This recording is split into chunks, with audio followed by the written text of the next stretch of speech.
Maria Heloísa, né? Atos capítulo 8, a gente vai ver a progressão, a continuação do que ocorreu ali em Samaria. Agora Filipe ele vai ser enviado a outro local, né? Atos 8, 25 até o 40, mas a gente vai iniciar até o 29, depois a gente vai seguir o resto, 25 até o 29, livro de Atos, e hoje a gente vai ver o batismo e o evangelismo do Novo Testamento. O seguinte é a palavra do Senhor, versículo 25 de Atos 8. Tendo eles, pois, testificado a palavra do Senhor, voltaram para Jerusalém, e em muitas aldeias dos samaritanos anunciaram o evangelho. E o anjo do Senhor falou a Filipe, dizendo: levanta-te e vai para o lado do sul, ao caminho que desce de Jerusalém para Gaza, que está deserta. E levantou-se e foi, e eis que um homem etíope, eunuco mordomo mor de Candace, rainha dos etíopes, o qual era superintendente de todos os seus tesouros, tinha ido a Jerusalém para adoração. E regressava, e assentando-se no seu carro, lia o profeta Isaías, e disse o Espírito a Filipe: chega-te e ajunta-te a esse carro. A gente tem aqui uma outra situação agora, e algumas coisas importantes a pontuar. Primeiro, quando os apóstolos Pedro e João voltam, eles testificam a palavra do Senhor. Eles estavam voltando para Samaria, mas olha o que fala o verso 25: e em muitas aldeias dos samaritanos anunciaram o evangelho. A gente vê aqui uma coisa bem interessante. Os judeus samaritanos não se davam, eles não se gostavam. Ao invés de agora voltar diretamente para Jerusalém, embora estivesse voltando, eles estão fazendo o quê? Na volta, no caminho? Estão pregando o evangelho. Ora, eles estão passando possivelmente por muitas cidades que já tinham passado, mas não tinham anunciado o evangelho, por causa do preconceito racial, étnico que havia entre judeus e samaritanos. Quando eles observam que ali em Atos capítulo 8, né, o Espírito Santo é derramado sobre os samaritanos, que eles recebem o Espírito Santo, então aquela barreira ela é rompida. Lembra que em Atos capítulo 1, verso 8 fala que vocês serão minhas testemunhas em Jerusalém e Samaria? Então há o Pentecoste samaritano aqui, que nós chamamos comumente de Pentecoste samaritano, embora Pentecoste tenha sido um fato histórico em Atos 2, e agora, o que eles fazem? Eles vão até as cidades samaritanas e começam a anunciar o evangelho aos samaritanos. Vamos abrir ali em Gálatas 3:28, porque para a gente parece algo corriqueiro, comum, só que, se você entender a grande rivalidade que já tratamos no domingo passado entre judeus e samaritanos, é um feito impressionante, né? Isso está acontecendo agora, que os gentios, os samaritanos, estão ouvindo o evangelho da boca de judeus. Gálatas 3:28. Lembramos que Filipe era um judeu de fala grega, então era um judeu helênico, ele não tinha tanta rixa com os samaritanos, mas Pedro e João tinham. Lá em Atos 10, vai ter que um anjo aparecer para Pedro, para dizer que ele tem que entrar na casa de Cornélio. Ele entra na casa de Cornélio e ainda fala para Cornélio: eu só vim aqui porque Deus mandou. Então eu nem queria muito, porque aquela coisa de o judeu não se misturar com o gentio. Então a igreja primitiva, quando ela nasce, ela não rompe de primeira com o judaísmo, né? Por quê? Porque era a tradição deles. Assim como a pessoa se converte, ainda vai haver coisas na vida dela que é necessário ser rompidas. Por quê? Porque ela está aprendendo. Então Deus trabalhou neles para que eles pudessem pregar o evangelho no mundo inteiro. Sendo que o Senhor já tinha dado aquela ordem em Mateus 28, né? Mesmo assim eles estavam parados. Mas ali em Gálatas 3:28 diz o seguinte: nisto não há judeu, nem grego, não há servo, nem livre, não há macho nem fêmea, porque todos vós sois um em Cristo Jesus. Ora, na fé cristã não importa se você é homem, se você é mulher, se você é servo, se você é livre, não importa a sua classe social, você é um em Cristo. Isso é importantíssimo, e isso que estava ocorrendo ali. Cristo, quando nos salva, Ele nos une no mesmo corpo, independente de onde nasçamos, a cor que tenhamos e o sexo que a gente tenha, né? Agora, esse texto aqui é usado para favorecer o pastorado feminino. O texto não está dizendo de ministério, está dizendo de salvação, né? Então, Cristo salva qualquer pessoa, o pobre, o rico, o negro, o branco, o amarelo, Cristo salva o brasileiro, salva o americano, salva qualquer pessoa. E é isso que a gente está vendo aqui, o Evangelho está rompendo. Como é que era a concepção de muitos judeus? Deus falou com Israel, ponto, acabou, e é com Israel. Agora o Evangelho está avançando, avançando e avançando. Só que ocorre uma coisa interessante aqui, voltando para Atos capítulo 8, uma coisa bem interessante, verso 26. E o anjo do Senhor falou a Filipe, dizendo: levanta-te e vai para o lado do sul, a caminho que desce de Jerusalém para Gaza, que está deserta. E levantou-se e foi. Se você pegar, lá no verso 39, o anjo arrebatou Filipe, quando já tinha feito o serviço. O anjo aqui não arrebatou, ele levou para o local, o anjo mandou ele ir. O anjo mandou ele caminhar, ele ia até o local, andou vários quilômetros para chegar no local onde o eunuco estava. Então a gente observa que mesmo que Deus tenha poder para fazer alguma coisa, às vezes, ou muitas vezes, Deus vai querer que você se esforce para fazer aquilo que ele mandou. Deus só arrebatou Filipe no meio do deserto, porque também o eunuco ia embora, porque ele já tinha feito o trabalho dele. Mas aqui Deus mandou ele caminhar e ir até lá. E Filipe obedeceu. Outro ponto importante, Filipe, aqui no capítulo 8, você vê que ele está pregando para quem no versículo 6, 8. O que diz o texto de Atos? Para quem que ele está pregando? A multidões. E agora o Espírito Santo manda ele pregar para quem? Para multidões? Ele manda pregar para uma única pessoa. Ele levantou-se e foi, eis que um único homem, eunuco, mordomo de Candace, rainha dos etíopes. Ele num momento está pregando para multidões, Deus está fazendo algo impressionante, tremendo. Aí ali a descida do Espírito Santo, quando os apóstolos chegam, possivelmente dom de línguas, e aqui, escondido, sem ninguém vendo. Obviamente Filipe relata isso a Lucas, que escreve o texto de Atos. Deus fala: agora eu quero que você pregue para uma única pessoa. Isso é uma coisa que a gente tem que entender. E eu levo para a minha vida ministerial. Eu prego para 100 pessoas como eu prego para uma pessoa. Eu prego para 50 como eu prego para 2 pessoas. Né? Não interessa quem esteja, a quantidade de pessoas. Por quê? Porque a empolgação deve vir daquilo que o Senhor disse que tem que falar, e não da plateia. Né? Tem desses coaches famosos, pregadores que já cancelaram eventos porque o número de inscritos para a pregação, para o culto, era insuficiente. Né? Então a gente observa aqui o padrão do Novo Testamento. Né? E Jesus fazia isso. Jesus uma hora está pregando para milhares, uma multidão, e depois ele senta e começa a pregar para uma mulher samaritana num poço. Ele faz isso.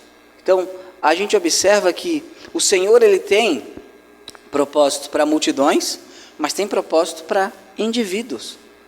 E não nos cabe tentar dizer qual que é mais bíblico ou não. Nos cabe pregar o evangelho. E Filipe aqui, ele obedece e ele vai pregar para um eunuco. E olha outra coisa absurda. O eunuco, né, geralmente, nem sempre, alguns não eram, mas tinham o nome de eunuco, mas o eunuco era alguém que tinha sido castrado para poder trabalhar por uma rainha ou numa corte, para que não houvesse nenhum tipo de traição dele com as consortes do rei. Na Etiópia há uma grande comunidade judaica, então esse eunuco ele é possivelmente um prosélito, né? Ele é um prosélito, só que ele não pode adorar completamente. Por quê? Porque ele é um eunuco. O que para você se tornar um judeu completo você tinha que fazer? Circuncisão. Como é que o eunuco faz isso? Não tem como fazer isso. Se ele é um eunuco completo, o texto não relata, mas pela descrição ele é um eunuco, né? Então ele era um homem que sempre estaria em pendência com a lei, porque nunca poderia ser um adorador completo, porque sempre seria um eunuco. E Deus manda salvar, Deus já tinha mandado salvar os samaritanos, que era um absurdo, e agora Deus manda salvar quem? Um eunuco. Deus aqui está rompendo os padrões culturais dos apóstolos e da igreja primitiva. Deus estava mandando sair. Olha, não é assim, não é o que vocês pensam, o que vocês acham. Agora eu quero salvar o samaritano, agora eu quero salvar aquele eunuco, superintendente de todos os tesouros da rainha dos etíopes, que tinha ido a Jerusalém para quê? Para a adoração. Um outro ponto aqui, os irmãos sabem que eu não sou calvinista, e se calvinismo está certo, Deus determinou que eu não fosse calvinista, né? Se ele está errado, eu usei minha liberdade para não ser.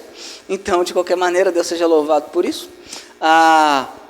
Eu entendo que toda pessoa, toda e qualquer pessoa que, utilizando-se da graça do Senhor, que para mim é universal, busca conhecer o Senhor enviará um meio que essa pessoa conheça. Ele foi a Jerusalém para adoração e Deus manda um pregador para pregar para ele, correto? Mesma coisa Cornélio. Cornélio era o homem que buscava o Senhor. Deus manda Pedro. Se tiver um chinesinho lá não sei aonde, numa aldeia, o Xing Ling Wang lá, né, e quiser, mediante a ação da graça preveniente, conhecer realmente o Deus verdadeiro, nem que caia um avião cheio de missionário para pregar o evangelho para ele. Mas vai ter missionário para pregar o evangelho para ele. Ninguém vai morrer sem ouvir o evangelho desejando Deus. As pessoas que morrem sem ouvir o evangelho é porque Deus, em sua presciência, né, em seu conhecimento de todas as coisas, sabe que elas não queriam. Porque Deus os exorta a buscá-lo enquanto pode achar. Se ele exorta a buscá-lo, é que nós podemos encontrá-lo. Então, esse homem aqui, ele tinha ido para a adoração. Ele tinha um coração disposto a adorar o Senhor. E o Senhor, então, faz o quê? Faz com que ele tenha alguém que prega o Evangelho. E o verso 28 fala que ele estava lendo no seu carro o profeta Isaías. E aparece ali o Espírito a Filipe e fala: chega-te e ajunta-te a esse carro. Bem direcionado. E correndo, Filipe ouviu que, nem para botar no carro o Espírito Santo, né? Filipe teve que correr, né? E correndo, ouviu que lia o profeta Isaías e disse: entendes tu o que lês? Isso é fundamental. Ele estava lendo a Bíblia, mas ele estava entendendo a Bíblia? A função dos expositores, daqueles que ensinam o texto. Deus, ele dispôs o corpo de Cristo de uma maneira em que você precisa do outro. Então, você consegue entender muita coisa da Bíblia, mas tem coisa da Bíblia que você não vai entender. Você precisa de quem? Daqueles que explicam, né? Daqueles que têm o dom de mestre, o dom de ensino. É que entendes tu o que lê. Olha como o entendimento é importante, não é? Você está sentindo um calorzinho no seu coração, eunuco? Não? Você está entendendo? Quer ver, né? Muitas igrejas... como é que foi o culto? Foi uma bênção. Olha, senti Deus. Poxa, que legal. O que o pastor pregou? Então, o culto foi uma bênção. Eu senti Deus. E qual foi a mensagem? Não, a mensagem eu não lembro. A gente falou, olhou para o irmão do lado, falou uma coisa ou outra, né? A gente levantou a mão assim. Aí a gente caiu no chão. Mas foi uma bênção. Deus agiu, tá? Mas tu entendeu? Mas isso aí é coisa de racional. Qual é a preocupação aqui do Filipe? Tu entende? Tu entende o que você está lendo? E o eunuco aqui, num exercício de humildade, disse. E ele disse, é um homem instruído, tá? O eunuco, ele cuidava, ele era tesoureiro, né? Ele era tesoureiro, como Diana também é tesoureiro. Era tesoureiro de uma nação, então era um homem instruído, correto? Mas ele fala, ele diz, como poderei entender se alguém não me ensinar? Ele estava lendo, já em ler um manuscrito já era alguém instruído, porque o analfabetismo era muito grande. Ele estava lendo e fala, como eu poderei entender se alguém não ensinar? Um ponto muito importante, a pessoa é chique, a pessoa é importante, se converte na igreja. Os crentes acham que essa pessoa, por ser rica, chique, instruída, cheia de faculdade, ela é capacitada a ensino. Não é. Claro que não. Ela tem que aprender tudo de novo, porque não é a tua capacidade intelectual. Esse homem aqui, ele estava lendo um texto claro, e ele não entendia. Mas o cara lá não sei o que, não sei da onde, o ministro se converteu, vamos voltar para pregar. O cara tem uma semana de convertido. O eunuco aqui, olha, eu sou o primeiro ministro da economia de um país, eu estou lendo e eu estou entendendo bolhufas. Se fosse outro, não, claro que eu entendi. Claro que não estou entendendo nada. Como poderei entender se alguém não me ensinar? É que é a disposição nossa. Tem gente que não entende a Bíblia, ensina. Eu não entendo muito, você entende mais que outro, né? A gente pode ensinar, claro, nem todo mundo pode ensinar na igreja, mas todo mundo pode ensinar uns aos outros. Então, se alguém não me ensinar, e rogou a Filipe que subisse e com ele se assentasse. É outro ponto importante. Quando a pessoa está interessada em ouvir o Evangelho, ela faz o quê? Aqui no Atos 8:31, Filipe implorou para ensinar a Bíblia para ele. Qual foi a cena? Quem implorou? Eunuco. Tem um fato, a gente parece que implora para a pessoa fazer discipulado. A gente implora para a pessoa receber Jesus, é o oposto na Bíblia. As pessoas dizem, olha, eu queria que você me ensinasse a Bíblia. Eu queria que você me instruísse da Bíblia. Então a gente tem aqui o evangelismo do Novo Testamento, o evangelismo que se preocupa se a pessoa está entendendo a salvação, e a pessoa disposta à salvação, ela está interessada na salvação. Não a igreja implorando, por favor, nos deixe fazer. Por isso que o evangelismo, discipulado, eu ofereço 2, 3 vezes, depois não ofereço mais. Para a pessoa que peça. Por quê? Porque não vou ficar implorando, por favor, me dê o privilégio de lhe ensinar a palavra de Deus. Não, é o privilégio da pessoa em ouvir a palavra de Deus. E assim que a igreja primitiva estava ali fazendo, né? E ele rogou, e agora a gente vai ler aqui o que ele estava lendo, verso 32. E o lugar da escritura que lia era este: foi levado como ovelha para o matadouro, e como está mudo o cordeiro diante do que o tosquia, assim não abriu sua boca. Na sua humilhação foi tirado o seu julgamento, e quem contará a sua geração? Porque a sua vida é tirada da terra. E respondendo o eunuco a Filipe disse: rogo-te, de quem diz isso o profeta? De si mesmo ou de algum outro? E aqui a gente vai destacar alguns pontos aqui nesse trecho. Ele está lendo o trecho de Isaías 53, versículos 7 e 8, não precisa abrir, provavelmente uma tradução etíope disso, né? E o que a gente tem aqui? Ele não entendendo, mas o verso 34, ele implorando que Filipe diga para ele de quem está dizendo, o interesse do eunuco em ouvir a palavra de Deus e entender a palavra de Deus. Era um trecho só, para ele estava difícil, ele não estava entendendo. A gente sabe que está falando de Jesus, aqui no versículo 34 do capítulo 8. Mas ele está implorando, por favor, me mostre de quem está dizendo. Sabe quando você se converte, você está interessado em cada detalhe da Bíblia, né? Você está interessado em aprender de tudo. O que nos falta muitas vezes é essa percepção. O evangelismo do Novo Testamento tem 2 coisas importantes: alguém interessado em ensinar e alguém interessado em aprender. Jesus fala para dar pérola a porcos, a cães? Não. Se a pessoa não está interessada em aprender, aquele que vai ensinar não deve ensinar. A gente tem uma coisa muito romântica. Não, vai lá, tu pega a Bíblia e engole, faz a pessoa engolir a Bíblia. Aqui o eunuco está tendo todo o interesse, ali em Atos capítulo 8, verso 34, irmãos. O eunuco está tendo todo o interesse em ouvir e fala, por favor, me ensine. É muito gratificante quando os irmãos botam dúvidas teológicas que eu consigo responder para os irmãos, né? Isso é muito, porque mostra interesse, mostra, eu quero aprender mais, e isso que ele fez aqui. E a gente pegar esse bolo aqui, o Senhor leva ele para uma única pessoa, o Senhor fala com ele, né? E a gente vê aqui o modus operandi do Evangelho do Novo Testamento. A ideia não é se você está emocionado, mas se você está entendendo. Claro que a emoção faz parte. Você está entendendo a salvação? Você entende o que eu estou lendo para você, o que você está lendo? Né? Ele não está manipulando o eunuco para que o eunuco consiga ter uma resposta e faça uma oração manipuladora para que então você o declare salvo. Não estou dizendo que você não possa orar com alguém que recebeu Jesus. A gente faz isso aqui na igreja. Quando a pessoa recebe Jesus, a gente vamos orar então. Só que o que se ocorre muitas vezes? Você é pecador? Você sabe que é pecador? Sim. Você sabe que precisa de salvação? Sim. Então, se você agora orar, você está no céu.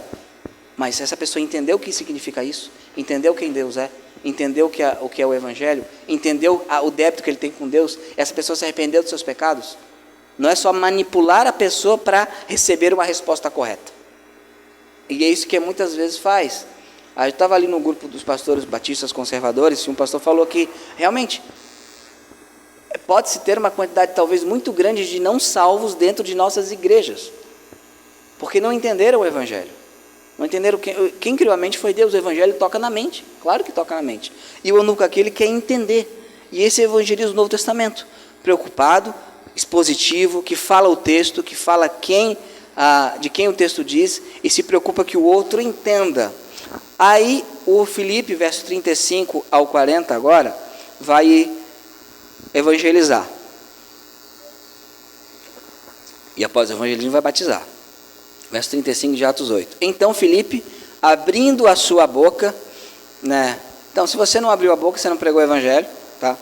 Abrindo a sua boca e começando, então, partindo daquela escritura e começando nesta escritura, lhe anunciou a Jesus.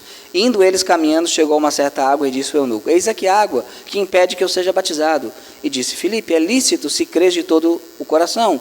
E respondendo ele, disse: creio que Jesus é o Cristo, que Jesus Cristo é o Filho de Deus. E mandou parar o carro e desceram ambos a água, tanto Filipe como o eunuco, e o batizou. E quando saíram da água, o Espírito do Senhor arrebatou a Filipe, e não ouviu mais o eunuco. E jubiloso continuou o seu caminho. E Filipe se achou em Azoto, indo, passando, anunciava o evangelho em todas as cidades, até que chegou a Cesareia.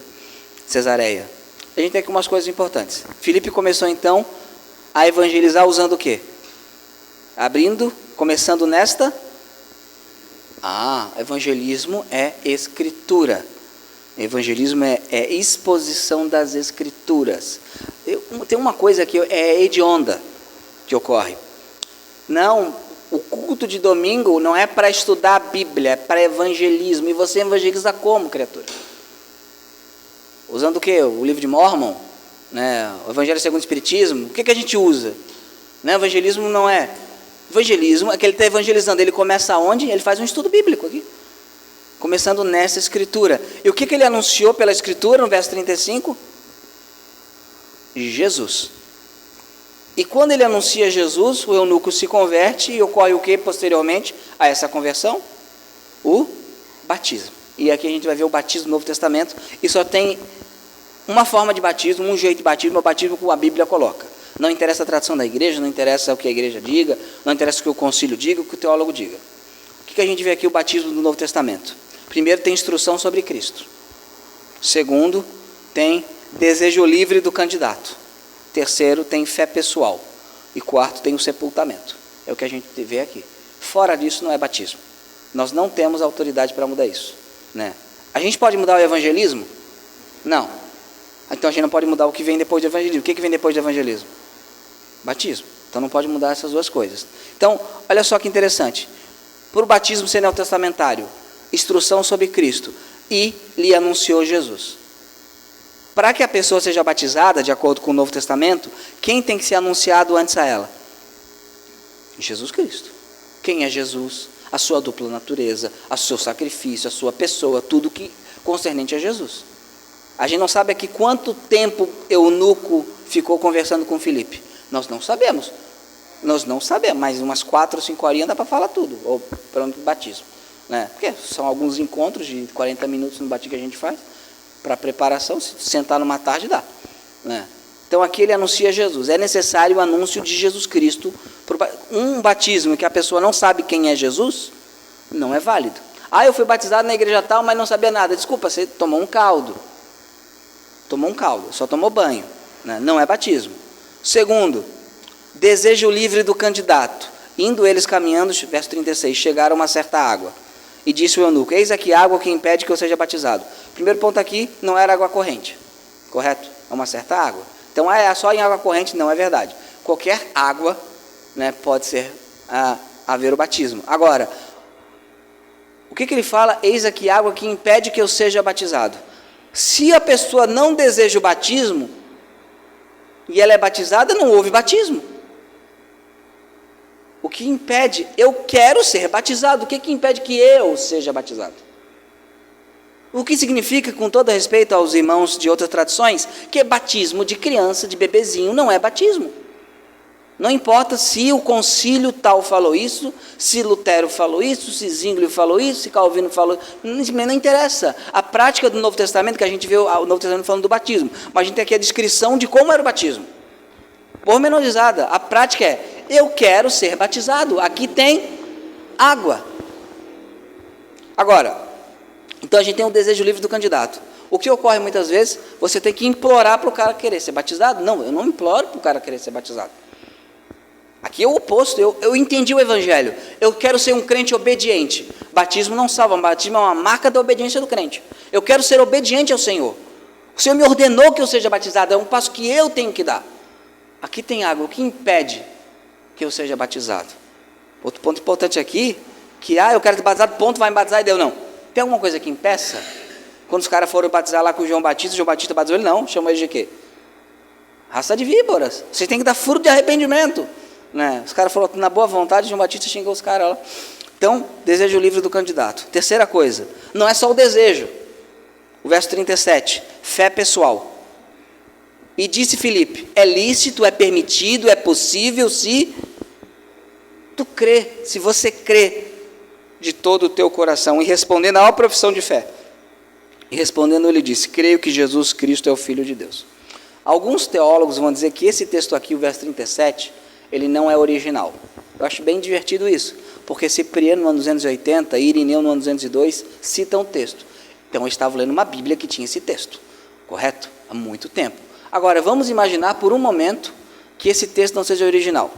O eunuco fez uma pergunta no verso 36, aqui tem algo que impede que eu seja batizado. Vamos ignorar o 38. Filipe, mal educado, não responde e batiza ele. Faz algum sentido? Não. O texto é original. E outra, a igreja com o século, ela se torna pedobatista, ela começa a batizar a criança. Por que ela ia acrescentar esse texto? Por que é mais fácil ela ter feito o quê? Por isso que muitos manuscritos não têm esse texto. O que foi feito com esse texto? Foi subtraído. Esse texto foi subtraído de muitos manuscritos. Por quê? Porque isso aqui é uma pedra no sapato. É lícito se você crê. E ele respondeu, eu creio de todo o coração que Jesus Cristo é o Filho de Deus. Não há batismo se a pessoa não crê que Jesus é o Filho de Deus. Não crê no Senhor Jesus. Ele primeiro anunciou o Evangelho, evangeliza, e agora vamos para o batismo. Tá, aqui já instruí sobre Cristo. Você quer se batizar? Eu quero me batizar por quê? Ah, é porque eu acho legal. Não, errado, bem. Tá, porque eu quero ser salvo, bem. Porque eu quero tomar cerveja, bem. Por que você quer se batizar? Porque eu creio que Jesus é o Filho de Deus. É por isso que tem que ter batismo. Sem isso não tem batismo. Ah, eu batizei porque eu quero ser salvo. Então você não se batizou. Você tentou barganhar com Deus através de uma obra para a salvação. Se a gente fazer uma peneira, a gente teve aqui um grupo de pessoas de outra nacionalidade, quando era na salinha, que eu comecei a discipulá-los. Não durou muito, porque não tinha muito interesse na fé cristã. Todos eram batizados. Aí quando eu fui falar, não, porque o versículo tal, o que é versículo? Tipo, passaram por um discipulado. O que é versículo? O que é capítulo? Não tinham Bíblia. Será que foram instruídos sobre a fé cristã e professaram Jesus como Filho de Deus ou se batizaram para ganhar a cesta básica da igreja? Então a igreja também tem que cuidado com isso. Quem deve ser batizado é aquele que professa a fé em Jesus. E é aquele que professou a fé em Jesus, correto? Eu creio, é lícito se crer. Tem alguma coisa que impede? Não, se tu crê em Jesus, por isso que eu falo, eu luto com tal pecado. Você entende que é pecado? Beleza. Você crê em Jesus? Beleza. Você vai continuar lutando com isso até ser liberto disso? Beleza, vamos no batismo. Não é para a pessoa perfeita, mas é para a pessoa que crê. Agora, se você for batizado para que, por algum outro motivo que não seja fé em Jesus, mediante arrependimento e fé, isso não é batismo, ok? Eu estou citando alguma coisa que não seja o texto do Novo Testamento? Porque hoje, especificamente, não quis citar nada que não fosse o Novo Testamento. Agora, porque esses batistas são muito chatos com a tradição de vocês. Não é tradição, é Bíblia, não é tradição. Tradição é a gente ter batistério aqui atrás, com a imagem do riozinho, que é muito bonita. Isso é tradição, é legal pra caramba. Bem legal, a gente vai fazer um buraco aqui agora, depois do culto. É legal, isso é tradição, é legal. Mas isso não é Bíblia. Agora a Bíblia está aqui. Agora, a quarta coisa é para ter batismo. E mandou parar o carro, verso 38. E desceram ambos a água, tanto Filipe como eunuco, e o batizou. E quando saíram da água, o Espírito do Senhor arrebatou a Filipe.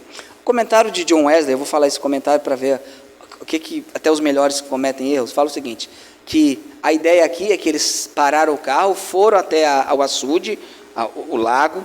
Filipe pegou um pouquinho de água e jogou na cabeça do eunuco. O eunuco não tinha um cântaro de água no carro? Ele tem que esperar água, achar água. O que era mais fácil? Você está lá. Se o batismo pode ser de qualquer maneira, de qualquer jeito, o que é mais fácil? Eu estou ali no meu carro, tem um pouquinho de água, eu cuspe, seja, não importa a quantidade de água, como fala determinado reverendo que a quantidade não importa, então é água, né?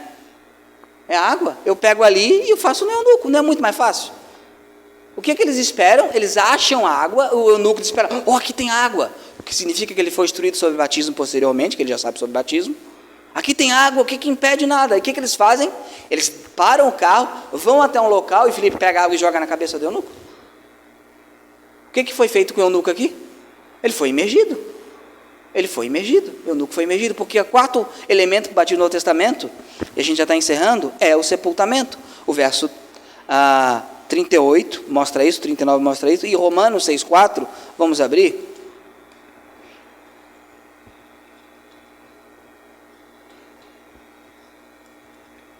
Diz o seguinte, claro, isso aqui o batismo simboliza o que ocorreu em nossa vida quando nos unimos com Cristo pela fé, de sorte que fomos sepultados com Ele pelo batismo na morte, para que como Cristo foi ressuscitado dentre os mortos pela glória do Pai, assim andemos nós também em novidade de vida. Agora Colossenses 2,12.